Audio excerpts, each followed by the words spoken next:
Here is part 3. Who the F did I marry?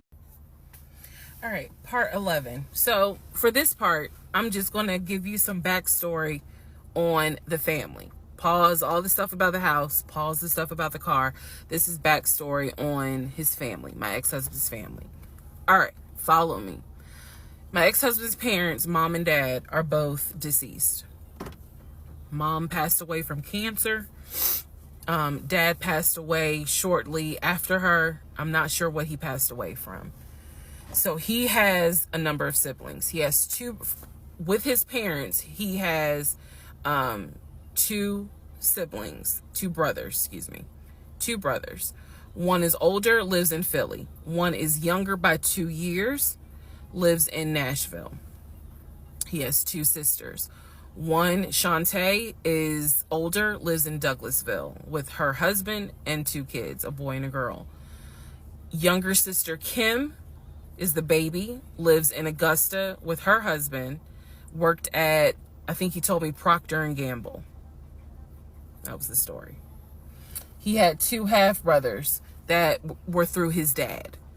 One brother lived in Baltimore. The other brother lived in Augusta. The brother that lived in Augusta, I have physically met in person, shook hands, hugged, all that. The brother that lived in Baltimore, I have FaceTimed with, talked to him. The brother that lived in Philly, the older brother that he looked up to, I have never talked to him on the phone. I would always talk to him through my ex-husband. So the conversation would be like, hey babe, brother so-and-so said hey. He didn't call him brother so-and-so. We'll call him John. John said hey. Hey John. I would be in the bathroom doing my hair, brushing my teeth. Hey John. And he would be like, did you hear? He said, how you doing? I was like, I'm good. How's he doing? Cause that's just me.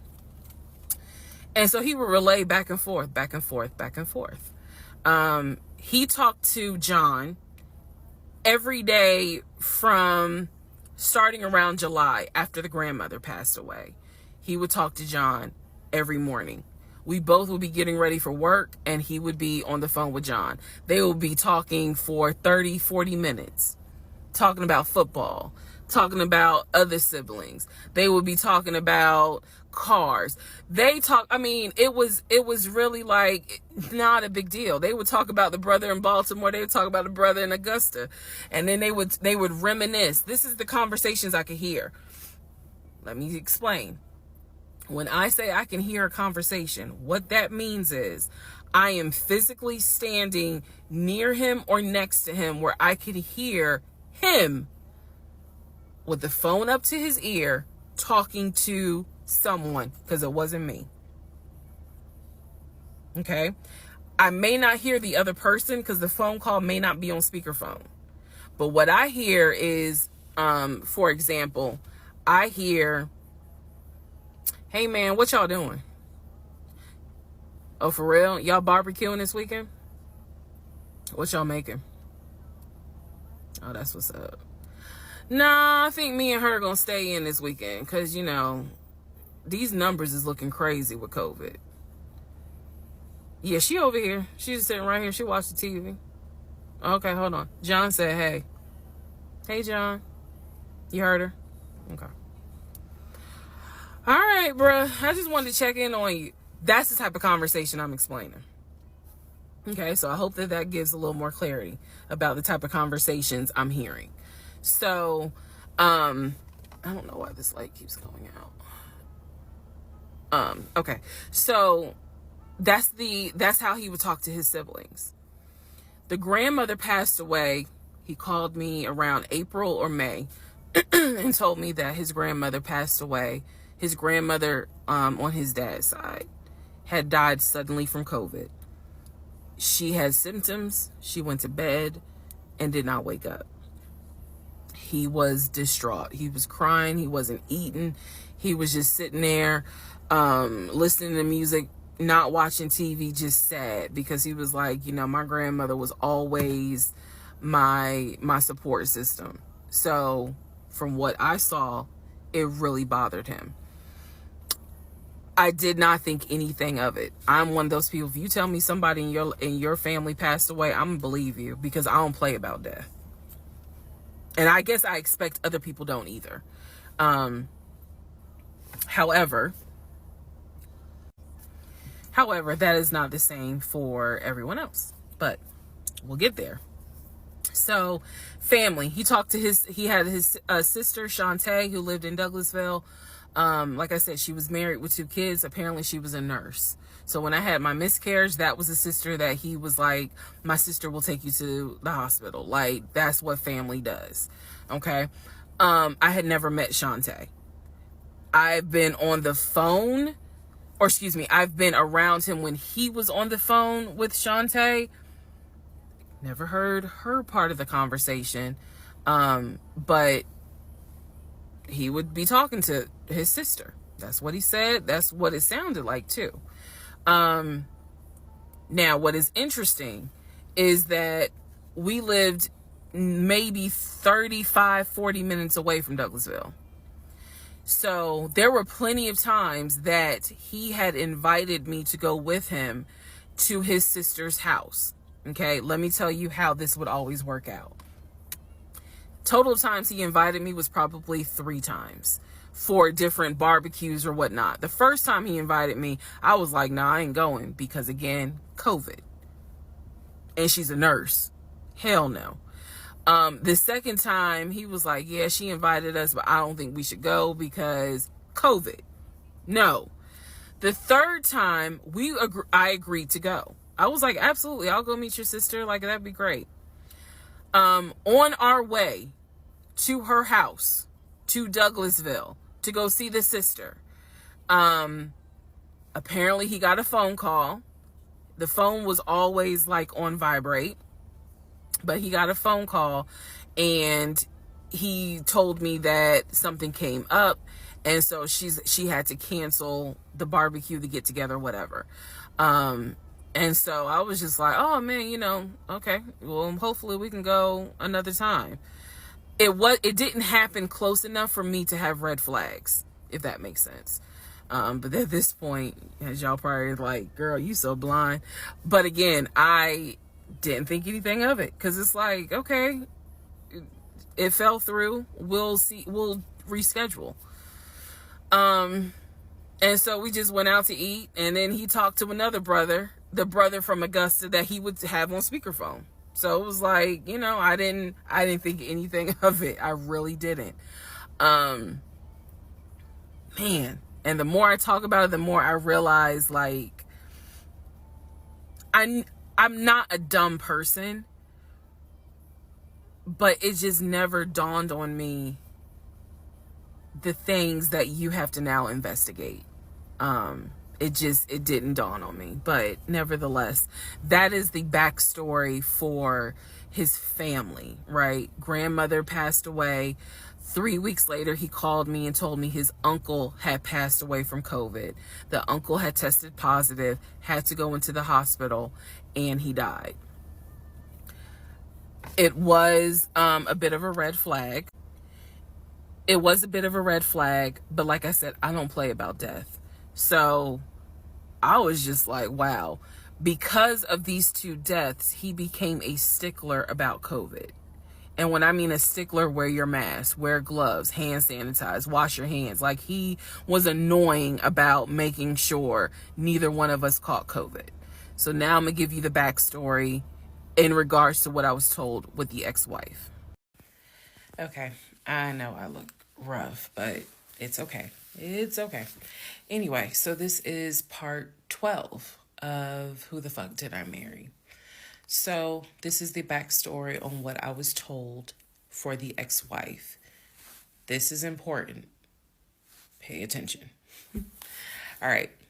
This is 2020. So this is what I was told in 2020. I was told that he and his ex-wife used to be friends. Then they started dating and subsequently got married. They got married in California. He had bought a house with the money that he made from arena football. They had apparently gotten married on the downward of the arena football career. Had a nice house. He showed me a picture of the house, showed me pictures inside the house. Remember that? Showed me pictures inside the house. It was a really nice home in San Diego. And basically what happened was that he came home from work early one day and I have the hiccups, sorry. Came home early from work one day and his wife was sleeping with another man. The man was in the house. He and the man get into it. Her son, who is about 17 years old in 2020, she had 2 kids, a daughter and a son. The son apparently was on his way home from school when my ex-husband found his previous wife in bed with another man. So the story goes that he and the guy fought. He kicked the guy out. He kicked his ex-wife out, but told her the kids could stay. The kids are not biologically his. Those are his stepkids. She was like, you must be kidding. Like, I'm not leaving my kids here. The kids are old enough to where they were like, we don't want to go because you fucked up. We don't want to leave. So apparently she leaves. The kids stay with him for a few weeks. And then she gets her own place. The kids move in with their mom. He files for divorce in California. He files for divorce in California, and it was an ugly divorce. She was asking for spousal support, all kinds of stuff. And then it turned into, I'll help you with the kids, not child support, but just I will give you some money for the kids, because apparently he was very close to the kids and he wanted to keep a relationship with the kids. Their biological fathers, apparently there were 2 fathers, their biological fathers were not in the picture. So the divorce starts out contested and ugly, eventually becomes amicable. Eventually they become cordial with each other. So my ex-husband moved. This is all before he ever met me. So I'm telling you the story of what I was told in 2020. So eventually, about 2 years later, is when his job approached him about an opportunity to transfer to Georgia. And so he took it. New beginning, fresh start. He has family in Georgia. He took it. He told me this story pretty much the second or third conversation we had. So it was always from the beginning that she had cheated. He caught her, and he had filed for divorce, but he was still close to the kids. They still had a great relationship. I've heard him on the phone with the kids, just encouraging them, helping the 17-year-old like with homework. The kids really apparently wanted to meet me, and I was fine with that. He would send them money, if they needed something, because he loved the kids as if they were his own. I'm telling you the story as I was told it in 2020. So let's see, around April or May of 2020, he informs me that his ex-wife has moved to Georgia. Apparently she's staying with her sister in Gwinnett County. So she has moved to Georgia. The 2 kids are now in Georgia.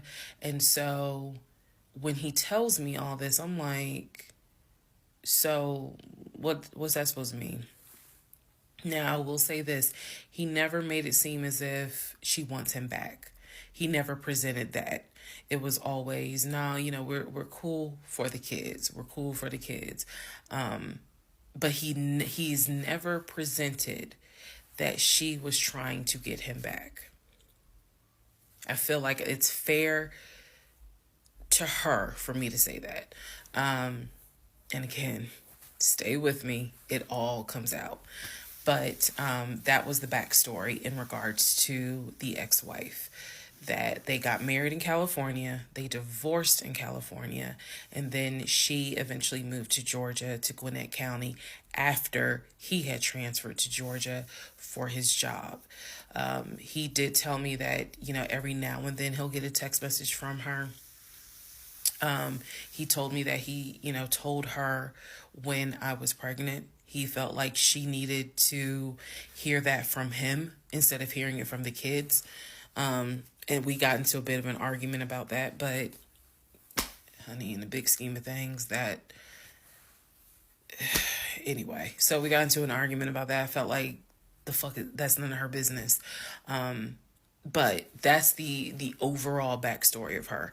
So remember, because there will be a quiz, but just remember, he met her in California, married her in California, divorced her in California. She moved to Georgia, to Gwinnett County, after he moved to Georgia. Are we clear? Okay. Part 13 of Who the Fuck Did I Marry? So I've kind of given you guys all the backstory. Let's just kind of recap real quick. So I told you how we met in March of 2020. Basically, Georgia got shut down. I keep saying shut down, got locked down. We decided to quarantine together. I know it was crazy. It was crazy. I really liked him and thought he liked me. So I told you guys how we met. Things moved at a rapid pace. Met in March. Moved in together pretty much end of March, beginning of April. Found out I was pregnant in May. Lost the baby in June. Had to have surgery in July. Started looking for houses. Started looking at cars. All this stuff happened literally between March and in August is when I got my car. So, got a car in August. He paid the down payment for that car, which I was shocked by. And no, it was not a BMW or an Audi. It was a Nissan Altima, but I loved that car at the time. So he paid the down payment for that car. He told me he would help me with the car payment. The biggest mistake that I made, and I'll explain why I say this. The biggest mistake I made was that I signed myself up for a car note, where I knew I needed his help to pay the car note. I knew better. My mom has always taught me, do not ever put yourself in a position where you are financially dependent on a man. And all of that went out the window. And the reason why I say that was the biggest mistake is because when I have pulled back the layers of this whole monstrosity of life that I lived for 2020 and 2021, it really does boil down to the fact that I truly ended up marrying him more out of fear than anything else. And I'll expound upon that later. But I got the car in August. And by this point, I was exhausted of looking at cars. I was mad that I didn't get a BMW X5 dark blue with cognac interior. And I was tired of looking at houses, getting my hopes up, looking at a house and picturing myself in the master bedroom, the kitchen, the island, all that stuff. I'm a visual person, and I was tired of getting my hopes up. So now we're going to segue into fall, going into the holidays.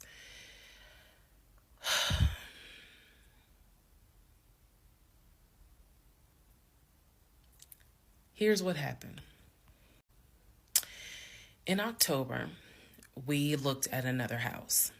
This house was in Marietta. Absolutely gorgeous. It was gorgeous. I want to say that the house was about $700,000. I really liked the house. I could see myself living there. I could see myself cooking there. And so subsequently, my ex-husband put in an all-cash offer on that house. I watched him put an all-cash offer in on the house. Our real estate agent, Scott, called us about 24 hours later. And he said, the sellers love your offer. The offer was an all cash, full asking price offer. $700,000. Let that sink in for a moment. He said the sellers love the offer. They are asking that you show proof of funds so that they can accept the offer. My ex-husband said, I will show proof of funds when they accept the offer. The seller said, great, we'll accept the offer when you show proof of funds.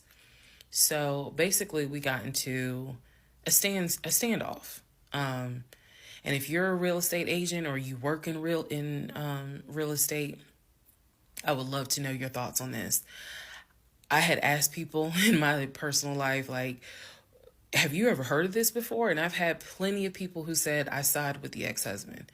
I would not show my bank statements until they accepted the offer. And then I had other people who were like, I wouldn't accept an all cash offer unless I verified that the person can pay. So I'm just curious what your thoughts are. Okay. So our real estate agent called us and was like, guys, the sellers are giving you 2 days to show proof of funds. I had the letter that he showed me from Chase. I sent that to Scott, but that was for a mortgage. The offer was for all cash. So he needed to show proof of funds that he had the cash to pay $700,000. He didn't show it. He refused to budge on showing them proof of funds until they accepted the offer because he was afraid that they were going to create a bidding war. So what ended up happening was Scott called us and said, I apologize because I didn't do my due diligence as a realtor. He said, before I ever started showing you guys a house, I should have collected your pre-approval letter and proof of funds. He said, so at this point, my broker has informed me that I cannot show you guys another house until you show at least us, meaning the real estate firm, until you show us proof of funds. And so I'm just like, well, I'm telling my ex-husband, just show them the fucking proof of funds. Like, what's the problem? And so it was a lot of, I find that this is really unprofessional because it's not our fault that you didn't do your job correctly. It got a little ugly and it got uncomfortable because I'm like, I don't understand why you don't show them proof of funds when you clearly just signed a document stating that you're putting an offer in at full asking price. This was the same thing that the realtor was saying. He was like, but you just signed an offer. So what's the problem? Like, you want them to accept the offer and then you'll show everyone the proof of funds? And my ex-husband, without missing a beat, said yes. So Scott did his best to work with the seller and say, look, accept the offer. He'll open the books. He'll show you the proof of funds. These sellers were like, no, that's not. And it wasn't so much the sellers. It was the seller's agent. Big respect to the seller's agent. But the seller's agent was like, no, that's not how we're doing business. He needs to show those proof of funds before I advise my clients to accept his offer. Period. If he's not willing to do it, we'll go on to the next offer, because they did have another offer on the table for it was less than asking price, but they were willing to accept that offer over the all cash offer because those people had basically shown proof. So subsequently, the house fell through. We passed the 2-day deadline. They went with the other offer.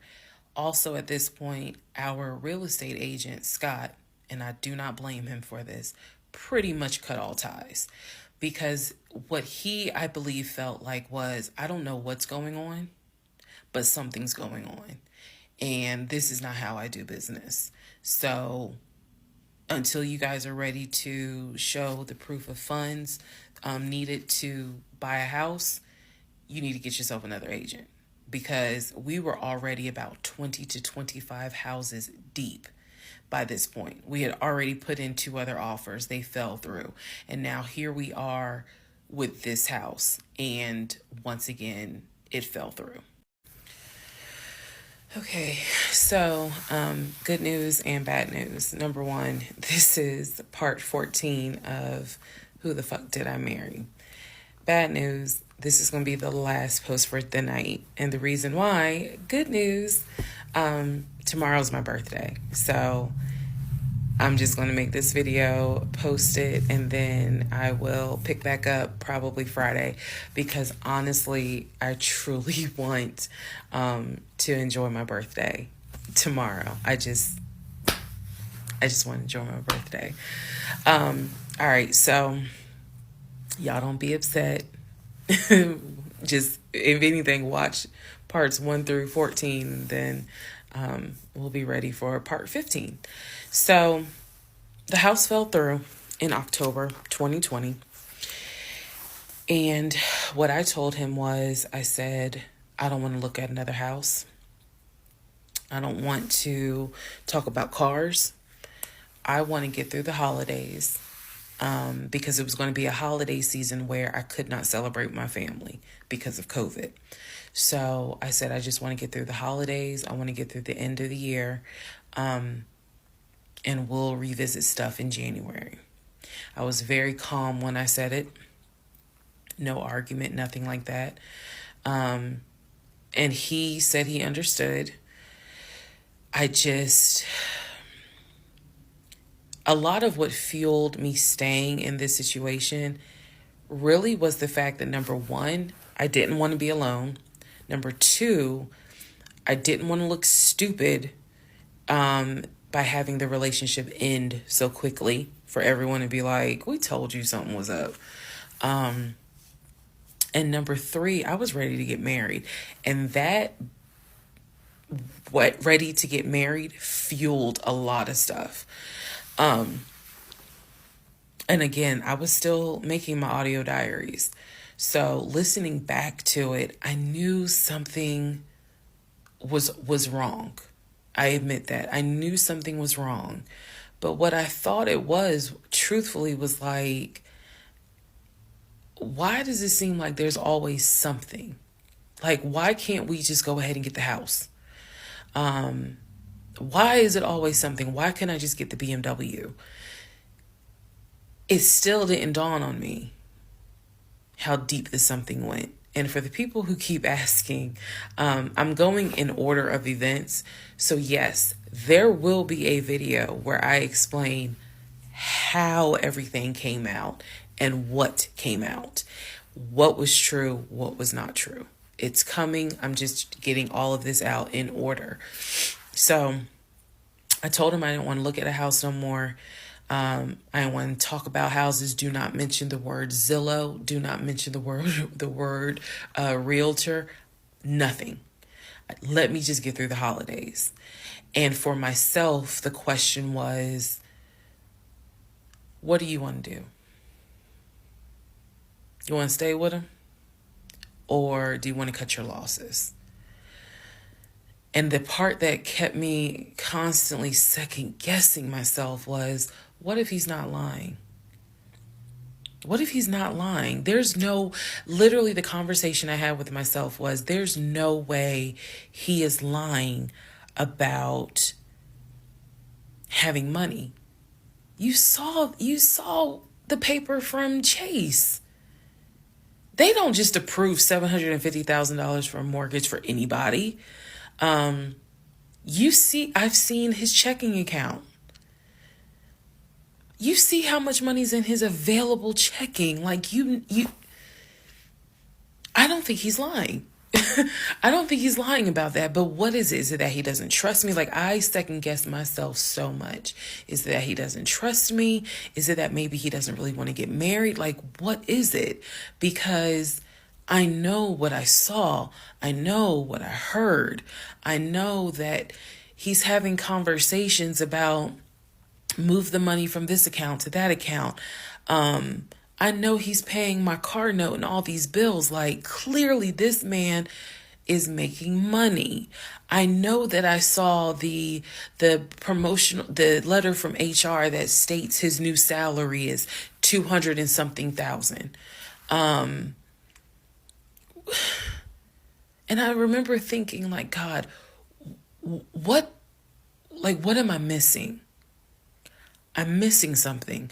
But what is it? Because I know what I've seen. I know what I have touched. I have physically touched these papers. Like, I know how to read. So what is it that I am missing? He's close to his family. He talks to them all the time. He's just a regular guy that just likes to watch NFL football. He leaves me alone when I want to watch Georgia football. He's paying the bills, groceries. I haven't had to worry financially since I've met him. And as a woman who had lived on her own, paying her own bills, my God, that is the most intoxicating feeling when you meet a guy who just takes your stress and your worry away financially. But the downside is he took away the stress and the worry financially away and instead brought a mental fuck job I've never in my life had experienced. And I could not put my finger on it. I couldn't really talk to anybody about it because I'm a big believer in what happens at home stays at home. So I didn't talk to my girlfriends about it. I didn't talk to my family about it. But I just remember being like, what am I missing? What am I missing? So we did not talk about houses. We did not look at cars. We didn't do any of that for November, December. And he came to me like around Thanksgiving, and what I thought was a very open, loving conversation. And in that conversation, he was like, okay, I know I have fucked up. I know that things are not feeling too strong right now. He was like, I want us to get married. I want a home. I will show you whatever you need to see to put you at ease. He was very contrite. He was very just like, what do I need to do to put your mind at ease so that I'm in this and that I want this and that I love you and I want you to be my wife. So I was like, show me your accounts. He showed me his checking. He showed me one of his savings. He showed me a Chase savings. He did not show me the offshore. And he did not show me the U.S. Bank. So he showed me those two accounts, checking and Chase savings. So I knew that there was money. What I saw in those accounts, there was money. I told him, I was like, if we're going to buy a house, I want it to be through the mortgage on Chase. I don't want to deal with this proof of funds shit no more. I said, I do not want to look at another house until the beginning of the new year. He said, okay. That is when we then had a conversation. So I guess I lied because we are going to have a part 15 or 16 tonight. But that is when we then had the discussion about marriage. And that is where religion came into play. Yeah, I'll give y'all the other part tonight. Stand by. Okay, part 15. Who the fuck did I marry? So in December of 2020, around beginning of December, we had a conversation, kind of a come to Jesus heart-to-heart conversation. And both of us had grown up in the church, and the fact that we were not married but living together, the fact that almost had a baby together, bothered both of us. Both of our families, my family and his family, were very adamant. Like, okay, y'all either need to get married or y'all need to separate. And so I'm walking around with a ring on, which I'll post a picture of the ring because, God, there's so much to unpack. But anyway, walking around with the ring. And so he said to me, whatever I need to do my part to make this work, I'm willing to do. At the same time, it wasn't that I did not trust him as much as it was I felt like I wasn't trusting myself. Because again, like I said in the previous video, I know what I saw, I know what I read, I know what I've heard, but fuck, something was not sitting right with me. And every time I would question it in my head, the other side of me was like, okay, you know he ain't lying about the money because you saw it. So you know he ain't lying. Girl, are you that... Like, I remember saying to myself, are you that jaded that you don't even know what it's like to have a decent man? Yes, I really had the audacity to have that thought. So we agreed at the beginning of December, like, we wanted to be together. I believe I loved him. I believed he loved me. So the decision was made that we were going to get married. It's still COVID, so we had to follow certain protocol. So we filed our marriage license in Fayette County, Georgia, because you could not get an appointment in Clayton County to save your life. So we filed the marriage license in Fayette County. On our marriage license, it asked the number of previous marriages. He said 1, I had 0. It asked for our social security numbers. He put his social security number down. I put my social security number down. I mentally wrote down his social security number. And I did a background check. I did a background check after I had filed a marriage license. Yes, I know, but I did. The background check, nothing came back. It was like no results found. I did a criminal background check, nothing came back. So I thought one of two things. Either I had the wrong social, meaning I wrote down the wrong social, or my paranoia was unfounded. There's nothing wrong with him. Because he has been always throughout the relationship a big stickler about law enforcement, following the law, because his dad was a retired police officer.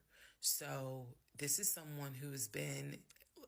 This is a guy who would check to make sure my tail lights were working, make sure my signals were working, make sure my oil was good, make sure I had enough gas in the car. So when the criminal history came back with no results, I was like, well, of course there isn't, because the man probably hasn't had so much as a speeding ticket. So we filed the marriage license, and then we made an appointment to get married, and waiting for the judge to come out of chambers so that she could marry us. And the reason why I'm pausing is because, my God, if I could go back and see that young woman sitting in that lobby.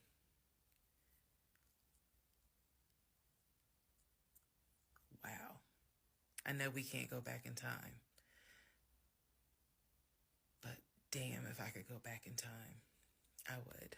I didn't tell anyone I was getting married because I was afraid that we had tried before in September and something came up. So I didn't want to tell anyone. I didn't want to get anyone's hopes up. I didn't want to get my hopes up. I know that's bad, but again, said I would be honest even if it's ugly.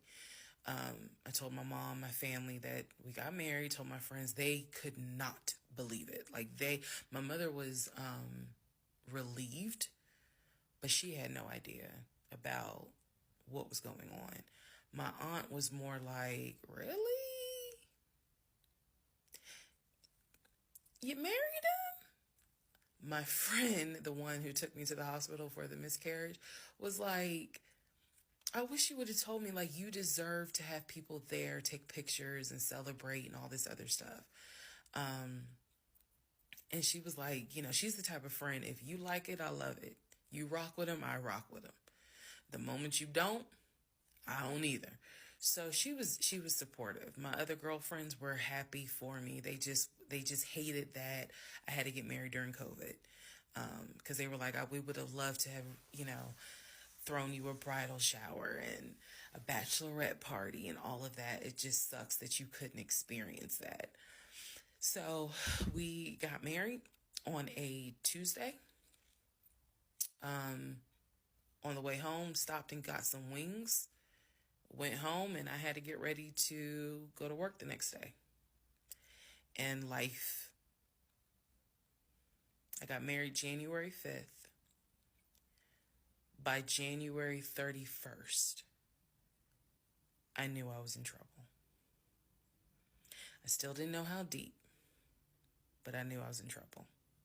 So, to give you all a very, very, very candid idea, got married January 5th.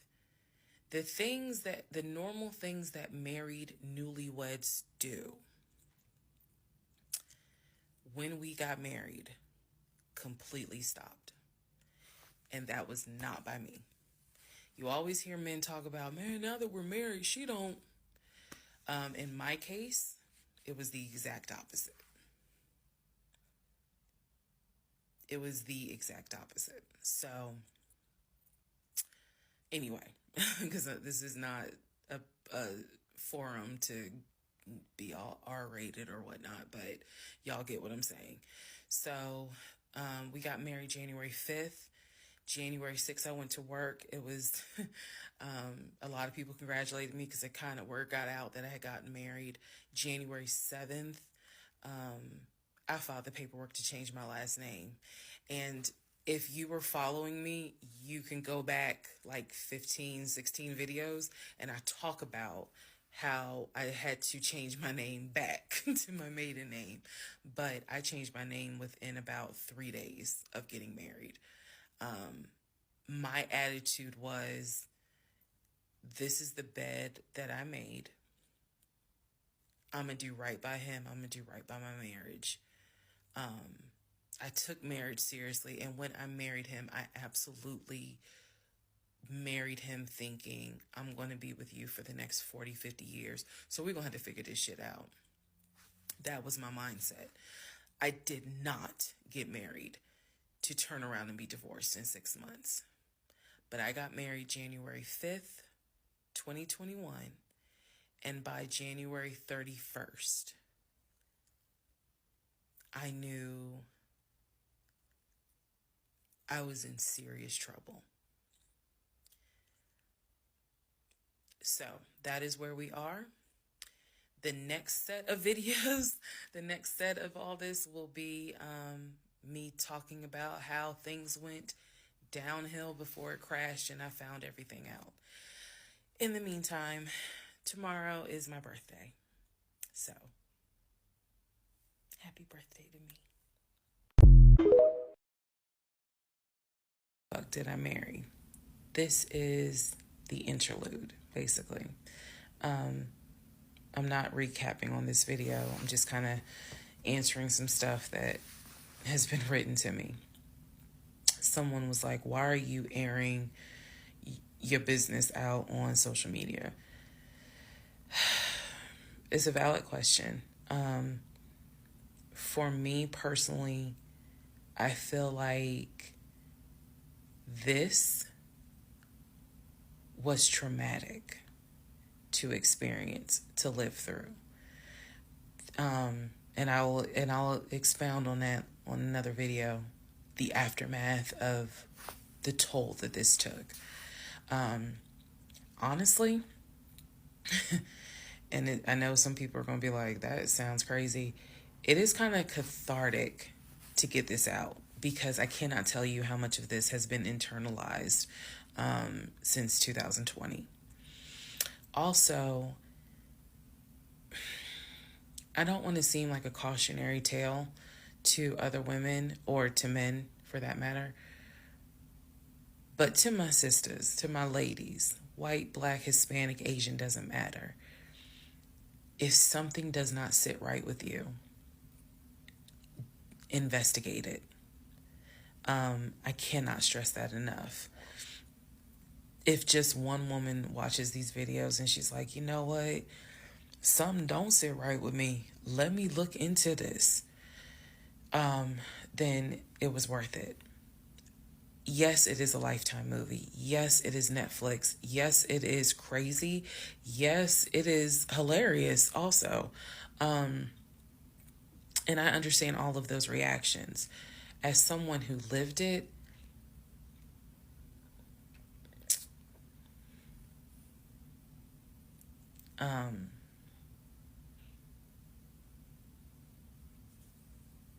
it was traumatic. But I feel like, God, it feels good to finally admit what the fuck I went through. And again, by the time this is uploaded, I'm only to January of 2021, right after getting married. So when I think back on it, there's things that I'm very, very grateful for. There are things that I'm just like, why did you not pay attention? Why did you not question? And the sad part is, I can't even begin to tell you, I don't remember the woman I was before I met that man. I don't remember. Because going through something like that, it changes you. And I've seen some women in the comments who were like, I was married to a habitual liar. I was married to a pathological liar. My baby daddy's a pathological liar. And my heart goes out to them, because until you have dealt with someone so depraved, you really don't quite know how bad it can get. So I'm fully aware that this was a risk, putting this out on social media, telling my story, my truth, and really kind of being like, look, this is what I went through. I made dumb decisions. I overlooked things I should not have overlooked. I argued away things I should not have argued away. I can pinpoint exactly the moment I should have left. I still feel like God is sitting on the throne and he's like, I never planned for your monkey ass to marry him. I never even planned for you to go out and date with him. That's why I blew your tire. But you hard-headed and you went anyway. And then I tried to go ahead and show you signs. You ignored them. Like, I feel like God did everything to help me as his child be like, this is not who I created to be your helpmate. And I was like, God, you taking too long. I want to get married. You taking too long. I want to have a family. You taking too long. And these are the consequences that I am paying for basically telling God, you took too long. And I feel like God's grace is sufficient. It is. But at the same time, and I'm not perfect. I mean, not perfect at all. None of us are. But I do feel like when I sit back and I replay the events that happened, I truly cannot believe that was my story. Because all I wanted was to meet a guy, for him to be my best friend, for us to get married, have a family. I wanted someone I could make fun of his big old forehead, and he make fun of my nappy head and all my wigs, and yet he was my ride or die. I wanted someone that I could be like, man, help me with these kids, and he helped me with the kids. We had a nice home. We were comfortable. That is what I wanted. And I've said this before, and I say it again. I truly hoped it was my turn. you see the women who are, so happy and, they're in these loving marriages and life just looks good. I really, really wanted it to be my turn. And so I excused away a lot of stuff that I hope the next woman who sees this does not excuse, because I don't wish this on anybody. I don't wish this on anyone to feel the way I felt the moment I discovered the whole truth. So I just wanted to say that, because I think it's important to try to answer the why is she posting this? Honestly, I was tired of holding it in.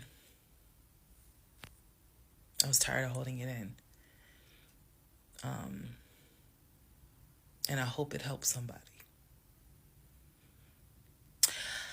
Okay, let's all take a deep breath. Let's all get some sleep. If you don't have anything to do and you just want to wish me a happy birthday, wish me a happy birthday tomorrow, February 15th. Shout out to Team Aquarius. Good night, y'all. Part 17, who the fuck did I marry? So, for context and just to clarify some stuff, going forward, I'm going to now call my ex-husband, I'm going to use the name that I call him in real life. So that way it clears up the whole fiance, boyfriend, husband, ex-husband thing. So, his name is Legion. Anyone that knows me will tell you that is what I call him. So, Legion and I, when I left off at part 16, part 15, Legion and I got married January 5th of 2021. For the first 2 weeks, things were fine. We got into like a routine, basically. I would go to work, he would go to work. He was still leaving the house at around 6:15 every morning. He was still on the phone with his brother, the one that lived in Philly, every morning. That was their time to talk. From what I was told, the brother got off work. I guess he must have worked the third shift. And so he was getting off work as Legion was getting ready to go to work. So that was the perfect time for them to talk. He would talk to his brother in Baltimore and the brother in Augusta. Pretty much, just a quick phone call here and there, if not every day, every other day. So everything was pretty much the same. I would talk to my mom almost every day. I would talk to my aunt almost every day. So it was nothing to kind of, that's weird. That's what the morning routine was. He would talk. So I worked at Georgia State Patrol. And I said this in a previous video, but again, there were things I said in previous videos that I remember saying, hey, remember that because it's going to come back later. So I worked at Georgia State Patrol. I had been working there for almost 8 years, 7 or 8 years by the time Legion got into the picture. He was fine with the fact that I worked within law enforcement. I'm not a trooper. I'm not a sworn officer. I'm a civilian. However, he, again, his dad was a retired police officer. So he was perfectly fine in the beginning with the fact that I worked for Georgia State Patrol. He had been to my office before. He had met some of my co-workers. Obviously, even with COVID, because I still had to go into the office 2 or 3 days a week, he had been up there. So the friend who took me to the hospital when I had my miscarriage has met him.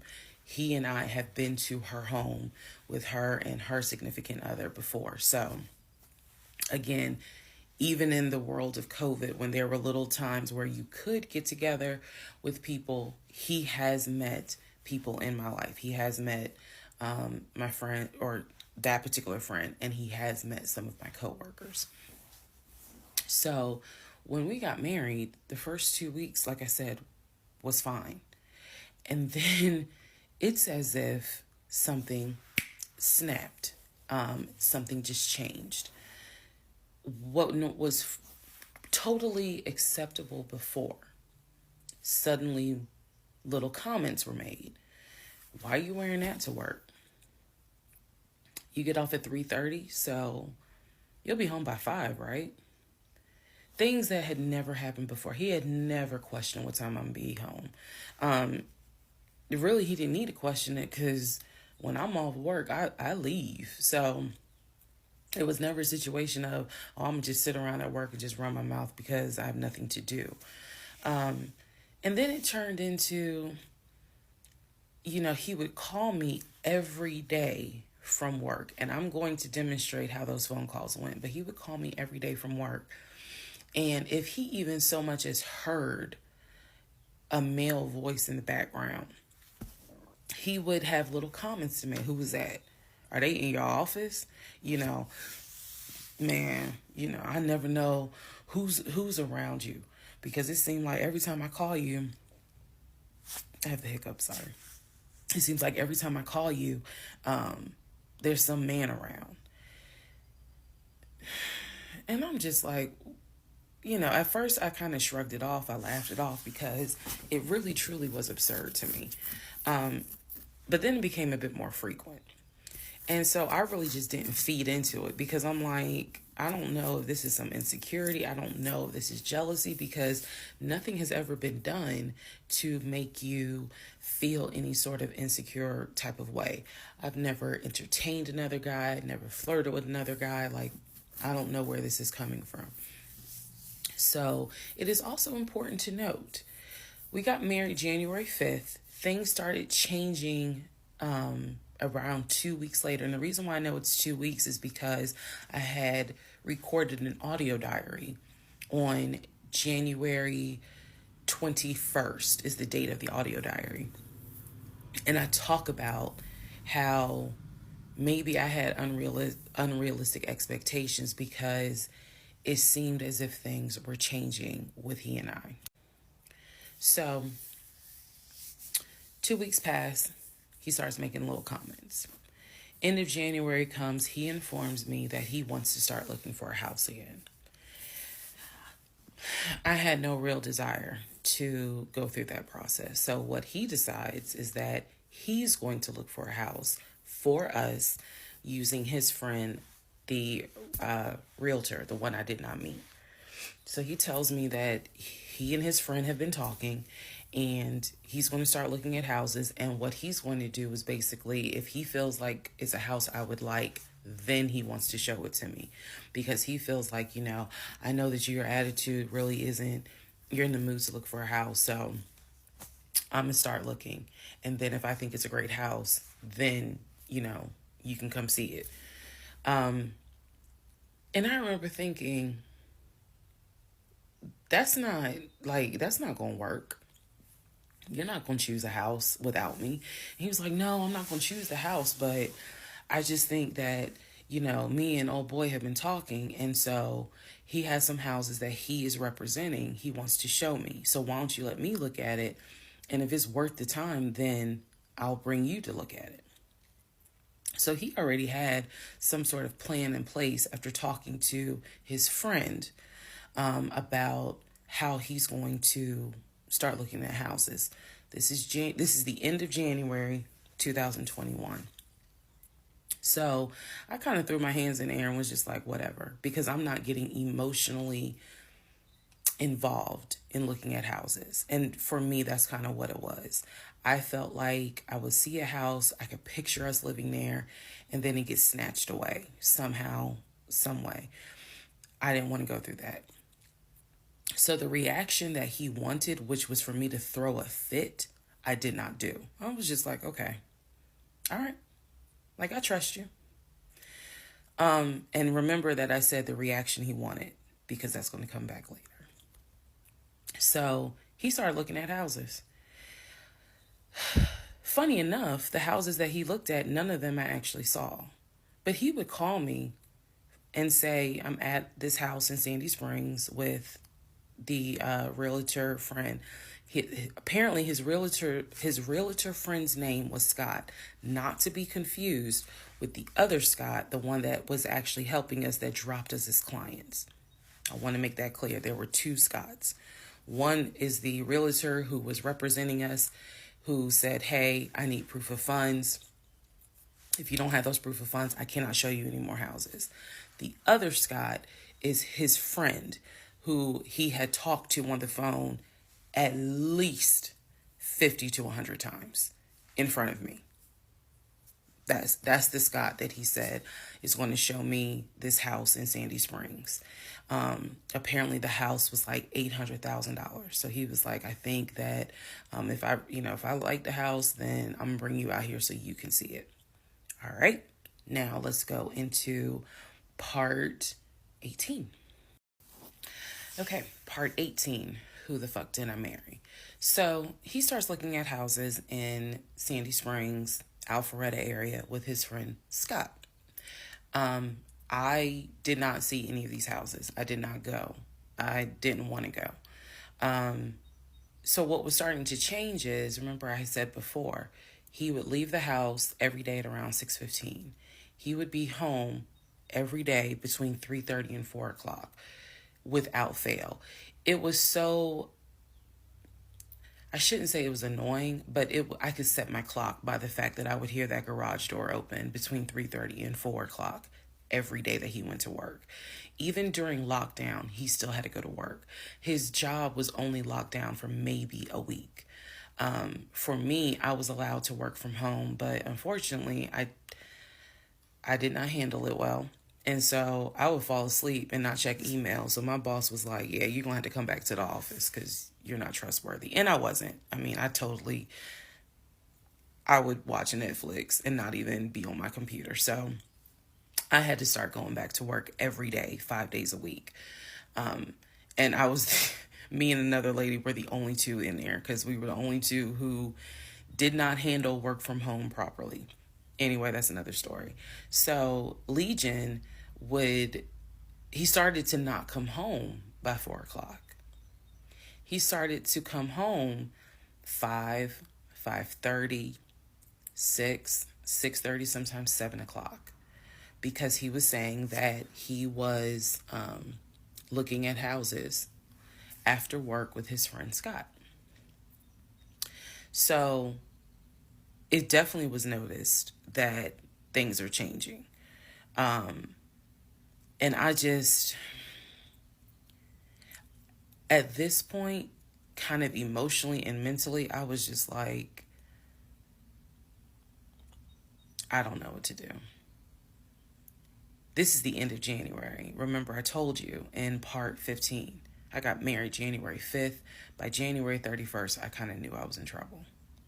And by the end of January, sure enough, I knew things were changing in a way that I was like,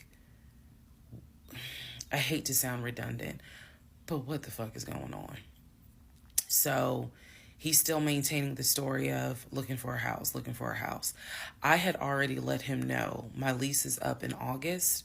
When my lease is up in August, I am moving to Cobb County. And my attitude was kind of like, you can go with me or you can stay here. I don't care, but I'm moving. I'm leaving Clayton County. The reason why I was so adamant to move was not because of Clayton County. It was not because of the house that I was in. It was because Legion had started to create this narrative that he was beefing with my female neighbor. He was trying to get me to believe that my female neighbor to the left of me somehow was interested in him. And so she would make these little comments and he would come in the house complaining about her and her music and the fact that she had, different men over to the house. It was driving me crazy. And all of this was kind of starting in January.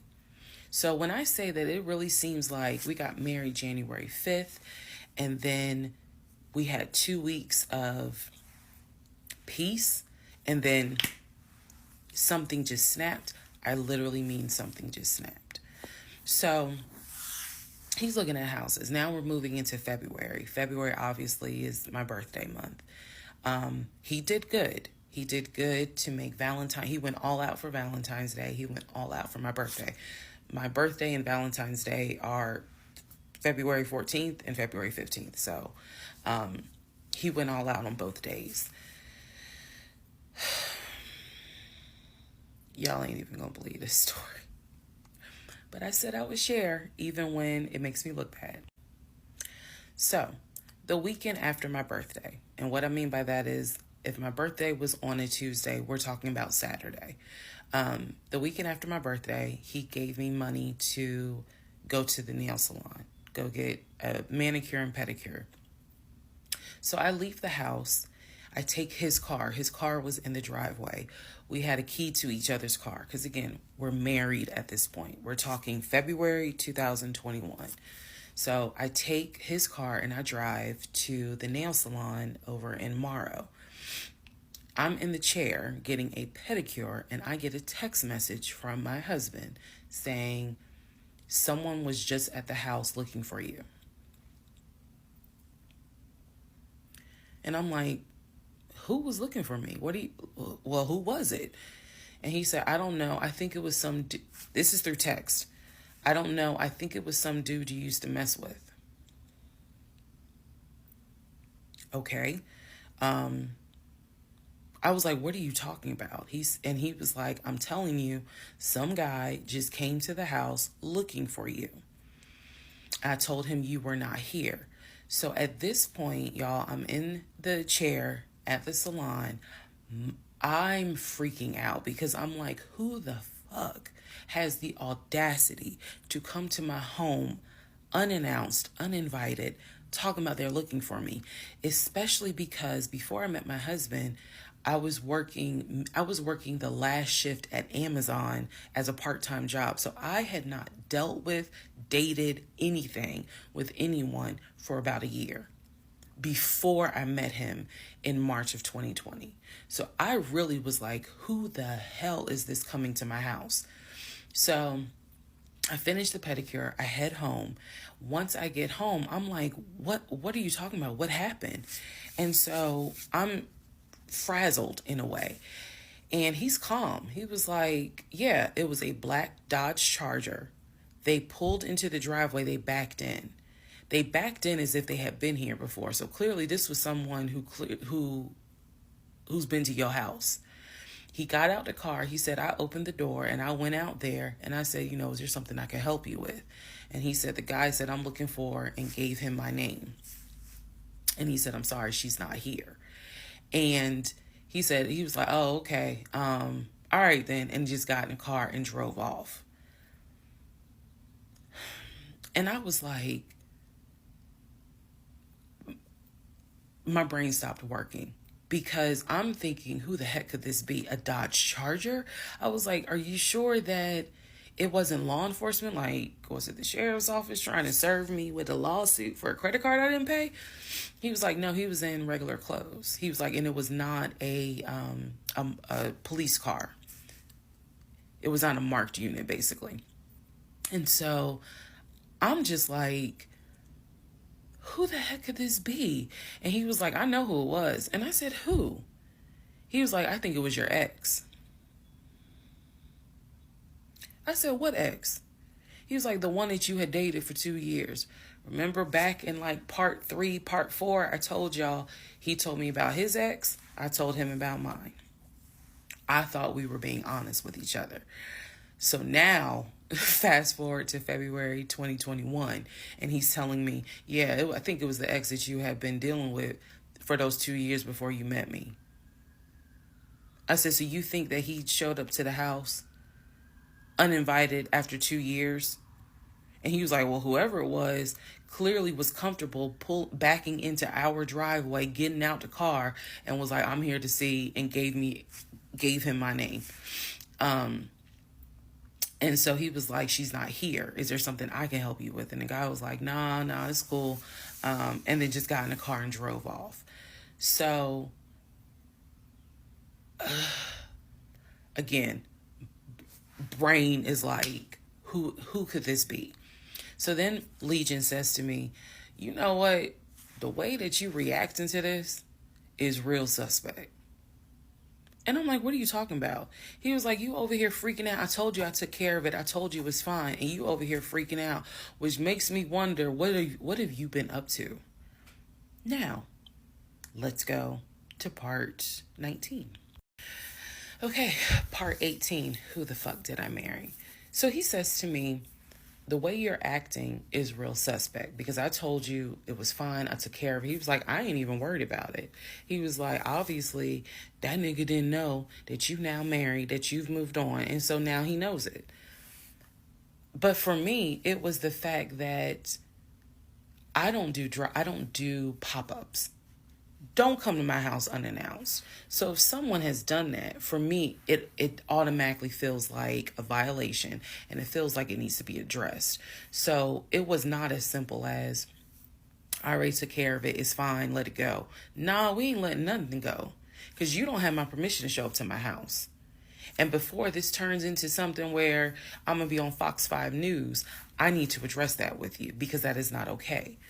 So he didn't like the reaction I had to the story he told me, where someone basically disrespected my home. And he felt like my reaction was really suspect. So what I'm gonna get into the little details that he did not know about. So he tells me, again, it was a black Dodge Charger. They backed into the driveway. A gentleman got out of the car and he asked for me by name, and Legion said she's not here. So I asked him, what does the guy look like? And he said, he was like, why does it matter? I said, what the fuck does he look like? So Legion proceeds to give me the most generic description you can give. He was like, well, he was shorter than me. Ex-husband is about 6'3", 6'4". He was shorter than me. He was brown skinned. I said, did he have a hat on his head? Mind you, I understand that before marriage, I was a damn fool. I understand that. But every woman has that moment where you only gonna fool her but for so long. And eventually puzzles start coming together. For me, I felt like moving into marriage, certain things started coming together. So I said to him, did he have a hat on his head? He was like, nah, he ain't wear a hat. So in my mind, I am mentally going down a list of every possible man it could be.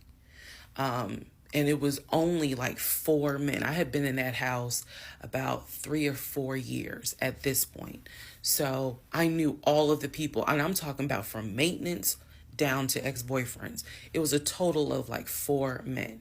So when he said that it was a black Charger, I immediately was like, okay, I know that crosses out one. He said he was shorter than him. All of them were shorter than him. I said, did he have a hat on his head? He said, no, that crossed out one, because one in particular was a maintenance guy who always wore a hat on his head because he had like a bruise or something, and he was just self-conscious about it. So he always wore a hat. That leaves 2. So I said, was he muscular or was he skinny? So Legion's getting all frustrated. I said, just answer the question. He was like, well, he was kind of in between. And I said, okay. He was in between. I said, so was he light skinned or was he dark skinned? He was like, I told you he was brown skinned. I said, was he my complexion? He said, no, he was brown skinned. That eliminates one. So now there's one left. And yes, the one left would have been the ex that I had dated for 2 years. And so he was like, I know it was your ex. I know it was your ex. And I was like, that don't make no sense, because the ex that in my mind, I'm saying this, the ex that I had dated, he and I had no contact with each other, and he was not the type to just pop up at your house. That ain't his style. Not to mention, and I ain't tell Legion this, that man would not be caught dead driving a Dodge Charger. He hated Chargers because he drove it as a patrol car. So I didn't say anything. I just was like, that's weird. So what Legion didn't know is that at the time I had a security system. So I had a security system where anytime the front door, the garage door, or the back door was open, basically any entry point, anytime it was open or closed, it would send me a text message notification. So when he's telling me all this, I'm looking at my phone and I see a notification where the front door was opened and it was shut all within the same minute. So for example, if it says front door open at 1 p.m., front door closed at 1 p.m. So whatever he did was within those 60 seconds. He's telling me the story of the guy got out the car. He opened the door. He went out there, can I help you? And the guy said, I'm looking for, and Legion said, no, she's not here. And so he said the guy kind of was like, okay. And he was like, all right, thank you. And got in the car and drove off. Legion has also told me that he watched him drive out of the neighborhood, which means because of the way the house was set up, the townhouse, he would have still been outside watching this. I could be wrong, but something in me was like, that would take more than 60 seconds. So for the door to have been open and shut within the same 60 seconds, I was like, okay. So also what he didn't know, we didn't have a Ring door camera, but my neighbor did. And her Ring door camera caught my driveway. The view of the camera could see my driveway as well as her driveway. And so whoever was coming in the door, our driveways were right next to each other. And then on the other side of it was the grass. So it was a perfect view of my driveway. So she, I texted her and I said, hey, were you home? I think I texted her the next day because I said, were you home on Saturday? And she said, no, I wasn't. What's up?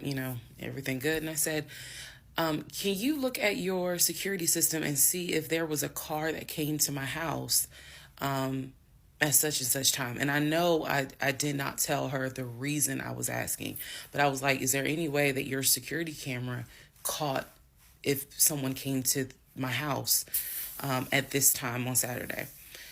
She's like, yeah, sure, I'll look. And so maybe about a couple of hours later, she texted me back and said, hey, I looked at the camera, but I didn't see anything. And I said, okay, by any chance, did it catch if someone maybe walked up the driveway? Like maybe it wasn't a car in the driveway, but someone walked up. She said, I didn't see anything with your driveway yesterday. So I said, okay. And I knew that something in me again was like, nobody came to the house. So now here we are, a month and a half married. And now is when I'm like, why the fuck did he make that up? Because no one came to the house. No black Charger came to the house, backed into the driveway. Nobody got out the car and asked for me. Nobody was looking for me. So now I was sitting in the bedroom thinking through all this, and I'm like, why the fuck did he make that up? Because that's what happened. I'm looking at the text messages on my phone where he's telling me someone just came to the house looking for you. But no one came. So what was the purpose of that? And then something said to me, something in me said, he wanted to see your reaction. He just wanted to see the reaction. You had been too calm, and so he wanted to see a reaction. So this man gaslit me like I was Georgia Natural Gas just to get a reaction. Welcome, ladies and gentlemen, to part 20 of Who the Fuck Did I Marry? All right, part 20 of Who the Fuck Did I Marry? So after the black Dodge Charger incident, things were quiet. Legion was fine. Legion slept just fine. Me, that shit played over in my head for days and days and days. On one hand, I was like, I know nobody came. My head knew nobody came to the house. My heart was like, but maybe he didn't make it up. So the head and the heart were absolutely playing a tug of war because, again, I really couldn't fathom that he was making it up. But nevertheless, I filed it in the back of my mind in my little filing my mental filing cabinet. So a few weeks later, we go out to eat at this restaurant in Atlanta. It's a burger place, and I'm going to do my best by the time I post this to put the name of the burger place on the screen. So we go to the burger place, eat dinner. Everything was fine. As we are leaving, he says to me, did I ever show you where my grandmother's buried? This is the grandmother that passed away from COVID in 2020. And I said, no. I was like, we haven't been over here. And so he was like, let me show you. So he drives us to the cemetery, which is not far from the restaurant. He drives us to the cemetery, goes around and around, and then it comes to like a little hill in the cemetery. And he was like, you see the headstone. The headstone had like the family name on it. And it did not have, for example, John David Doe. It just had Doe. Okay. So there were no dates on it. So it reminded me of just a headstone where it was probably multiple family members buried underneath it. That's what it reminded me of. And so he was like, my grandfather and my grandmother are buried there. I do recall him telling me when the grandmother died in 2020 that she wanted to be buried next to his grandfather. And so we're sitting in the car because we can see the headstone like on top of the hill from the car. And he tells me that is where his grandmother and grandfather are buried. That the family was able to get her, her wishes were to be buried next to the grandfather. Okay. So as we are leaving, we take a different route home. So we get on the highway. If you're from Atlanta, you'll know what I'm talking about. We get on I-75 North. And we're kind of we're just driving around, to be honest with you. But we're taking the scenic route. We get on I-75 North because the reason why I remember is because when you're on I-75 North going towards Atlantic Station, on the right-hand side, you will see the Varsity. You'll see all these tall skyscraper buildings. One of the buildings has the letters NCR on the building. As we're coming up towards the building, he says to me, do you see the NCR building? I said, yeah.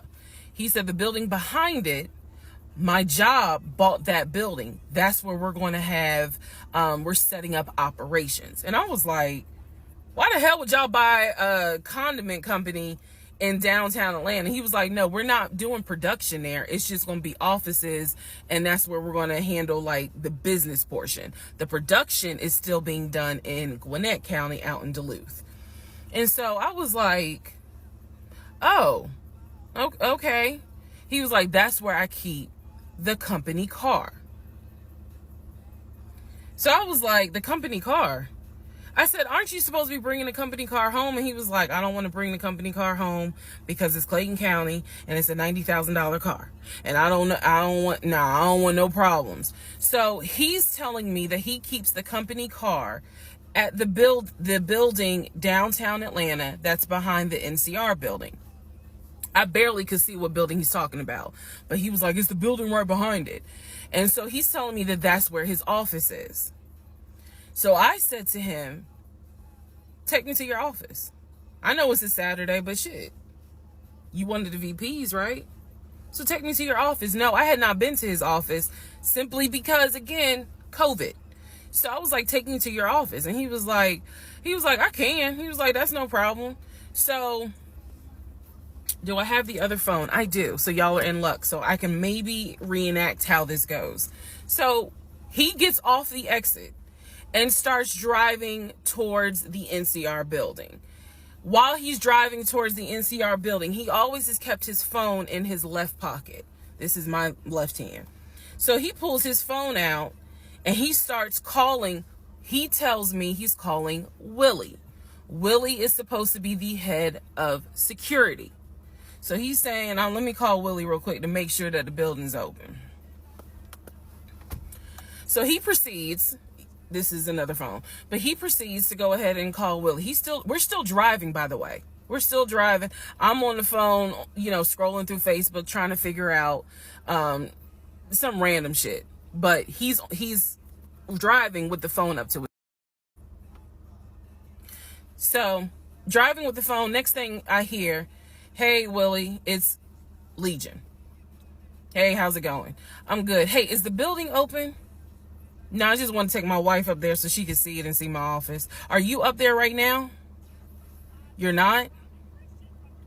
Okay, is Mr. Justin working? Okay.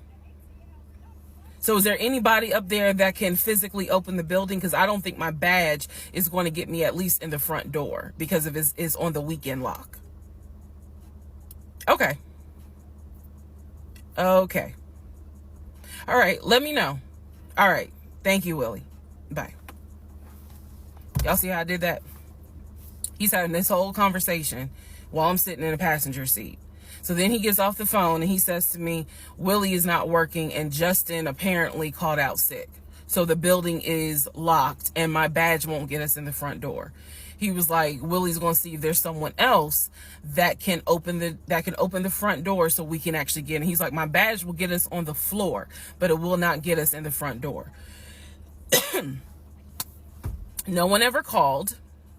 So when he's getting off the highway, he basically turns onto Spring Street. Again, there's all kinds of shit I distinctly remember.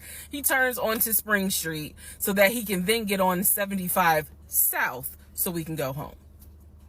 Never saw the office that day. But again, this is where he's saying that he keeps the company car. So when we get to part 21, I'll kind of go into detail about the whole company car a little bit more. Part 21, who the fuck did I marry? So the company car apparently was a charcoal gray BMW. I believe it was a 5 Series. It was a 5 Series. I don't know much about the sedans. Y'all know I wanted the X5, dark blue with the cognac interior. He got the BMW 5 Series, charcoal gray. He sent me a picture of the car. So I did see a picture of the car. After this whole NCR building, take me to your office, that is what he's claiming, is that he leaves the company car at that location. He's saying that he drives from Riverdale to Midtown, switches out cars, and then drives from Midtown to Duluth. Those that don't know how Metro Atlanta is, basically Midtown would be in between where we live and Duluth. I only know that he left the house every day at 6:15. I know that I never physically saw the company car come to our home. Saw a pictures, plural. So when he told me that he got a BMW 5 Series, keep in mind, this is after I had been promised a dark blue X5. So I was a bit salty. I don't care if it is a company car. I was a bit salty. I will admit that. Because I felt like you get to drive the car that I really want, which is a BMW. And so he would call me from the car. He would tell me, yeah, I may just drive home in this car and not switch back to his personal car. He was like, I don't know. He did that a lot. And I realize now in 2024, he did that because he knew how excited I was to actually see the car. Because shit, I wanted to test drive it myself, to be honest with you. And he knew that. So reactions. So he would say stuff like that, like, man, I'm so tired, I might just drive the company car, go ahead and go home, and then, you know, just let me park it in a garage type thing.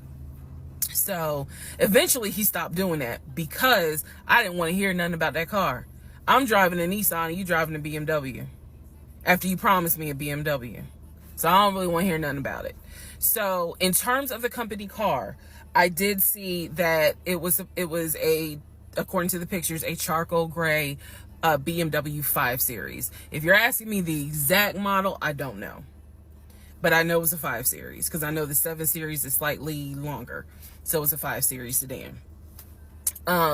So after the whole situation with the cemetery to see his grandmother and grandfather's headstone, then there was the NCR, the office is open, oh, it's not open, Justin ain't working, Willie ain't working. Willie is supposed to be head of security, but he ain't working.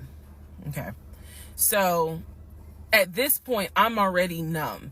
It is important for me to point out how numb I became dealing with him. Mind numbing, because I just got to a point where it was like, there's always something. There's always something. So of course we're not going to go to the office because there's going to be something. So this is the end of February. My birthday had already passed. There clearly was tension on my end, not so much tension on his end. So I get home a couple of weeks later. We are now in the beginning of March. This is something personal about me. The only way you would know this is if you know me.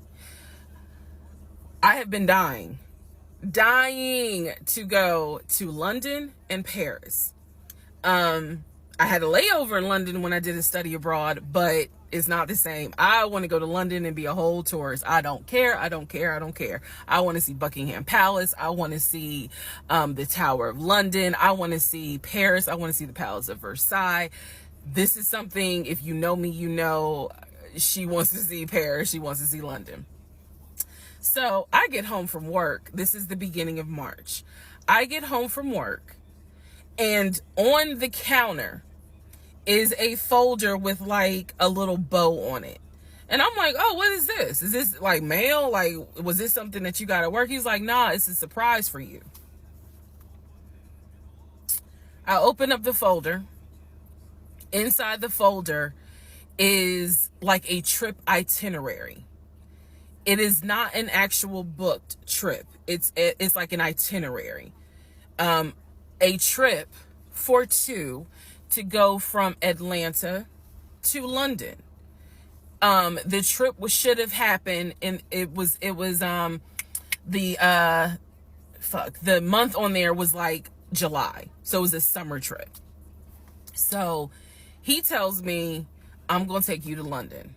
He was like, I wanted to take you for your birthday, but certain things fell through. He was like, so this summer in July, we're going to go to London. He was like, I've already made a reservation for us to stay at the Savoy. Again, there's certain things that my brain just was like, remember that. He said, I've already made a reservation for us to stay at the Savoy. I didn't know, as much as I want to go to London, y'all, I didn't know anything about the Savoy. And so I remember going to look it up because I was like, what is the Savoy? Well, apparently the Savoy is bougie, very bougie. So I was so excited.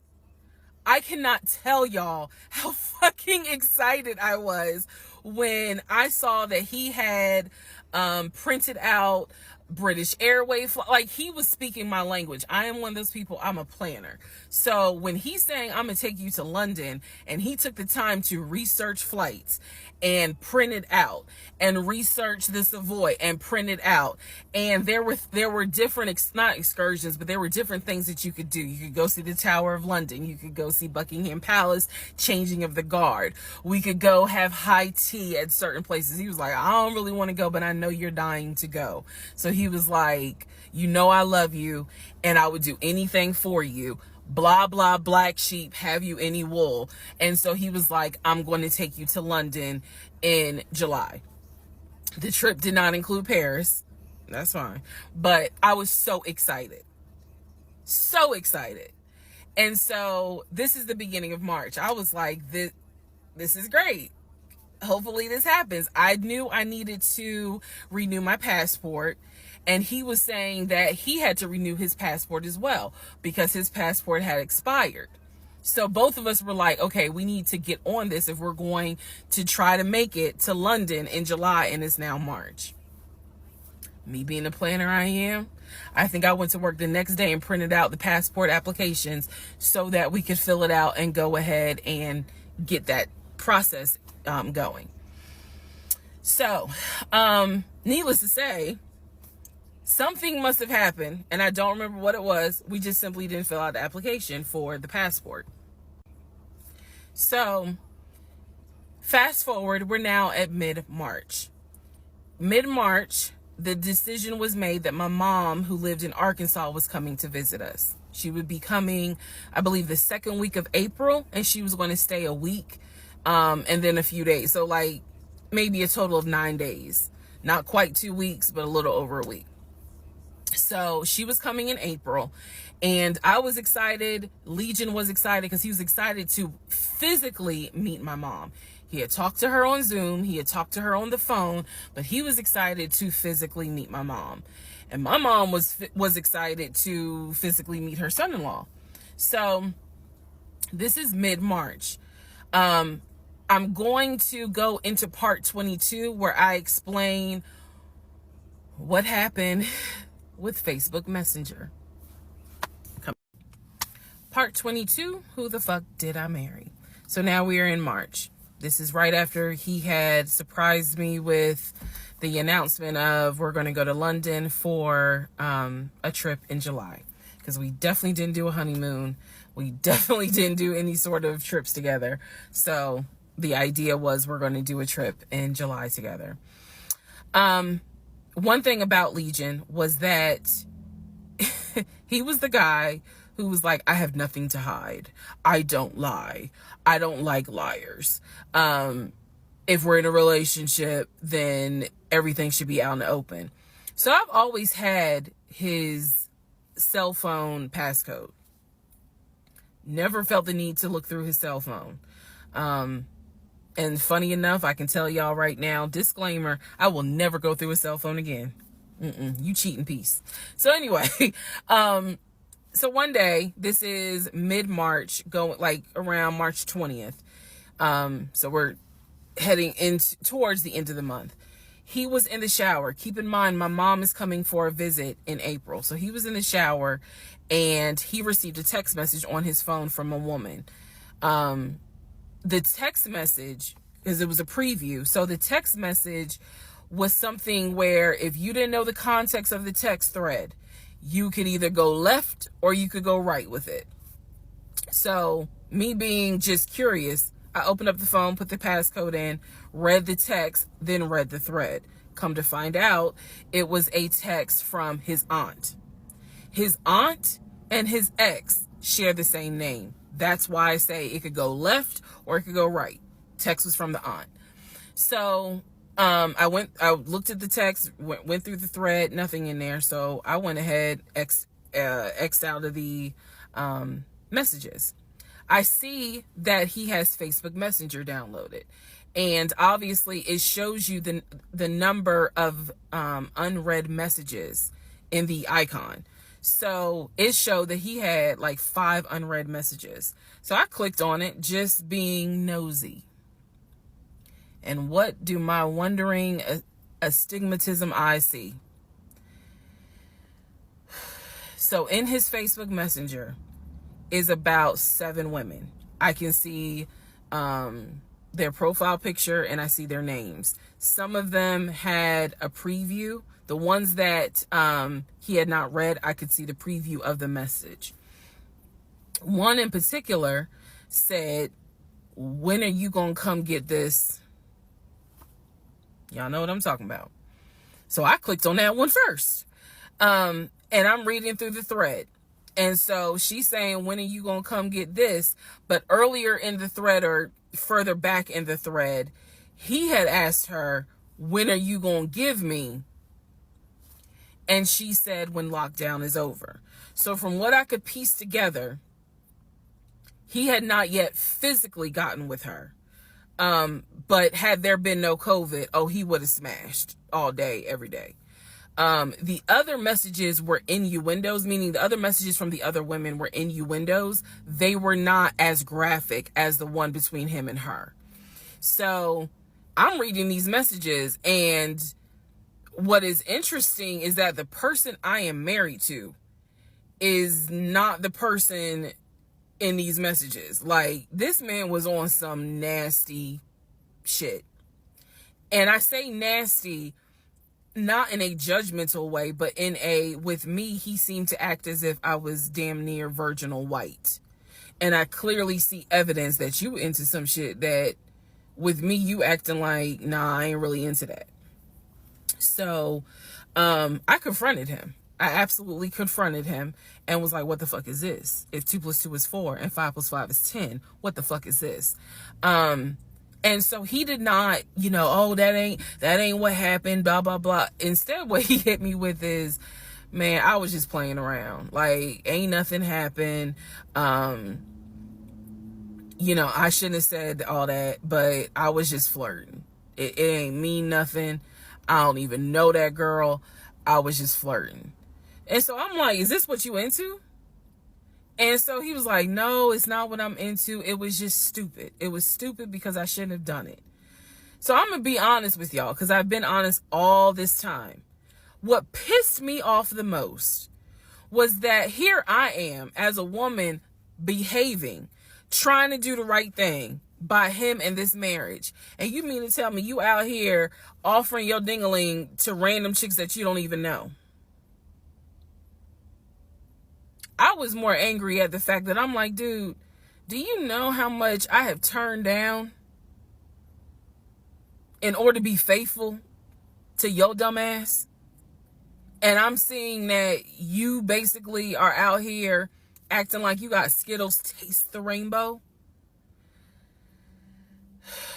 I was hurt. I was angry. I thought about getting my lick back. I'm just being honest. I did. And he played it off like it ain't nothing serious. It ain't nothing serious. Don't overreact. Don't get emotional. It was just dumb. He was like, I will delete the messages. I'll even delete Messenger.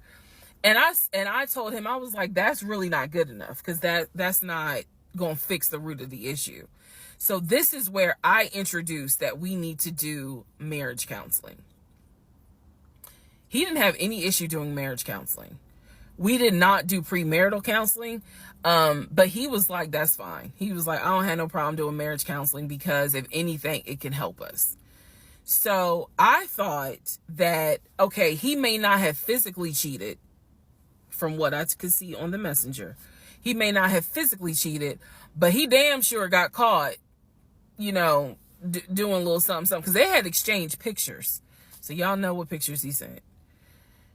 And I was disappointed because I don't like men that send those type of pictures. But anyway, that's another issue. So we agreed that we would start marriage counseling. We also agreed that we would put on a united front when my mom got there. In other words, we were not going to argue. We, let's just act like everything is fine. But at that point, when my mother arrived in April, I could not stand him. I did not want to be, but we couldn't, he moved back into our bedroom because he had moved into the guest bedroom when I saw the messages. Like 3 days before she came, he moved back into the bedroom because obviously she needed to sleep somewhere.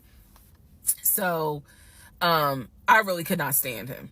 And it was because I was busy second guessing myself. Like, damn, what's wrong with me? Like, if that's what you into and I'm supposed to be your wife, like, let's have conversations. Like, shit, I went to FAMU. I understand some stuff, buddy. So it just was one of those things where it made me second guess, like, what's wrong with me? What did I do wrong? What is it that she got that I don't? Because you all out here willy-nilly, messaging her all hours of the night, because the thread went back quite a few weeks. I saw it in March. There were messages from December, November. So again, I'm just second guessing all kinds of stuff, self-esteem taking a hit. So no, I did not want to be around him. I did not want, I didn't like him, period. I did not like him. I left and I would just go for a drive because driving clears my mind. I called my aunt, told her what happened. I don't recommend that. I don't recommend calling family to tell them what's going on in your marriage. But I called my aunt, and my aunt lovingly was like, what do you want me to say? You married him. You know, he ain't your boyfriend. Y'all can't just break up. That's the hard part about marriage, is like, I mean, yeah, I guess you could leave him, but at the same time, you married him. So, honey, you're going to have to go back home. And y'all are going to have to figure this out. She was like, I can't give you advice on what you should do. I'm sorry that this happened, but you married him. So even though it was just one drive, I went back home, and that's when the discussion was, we need to do marriage counseling.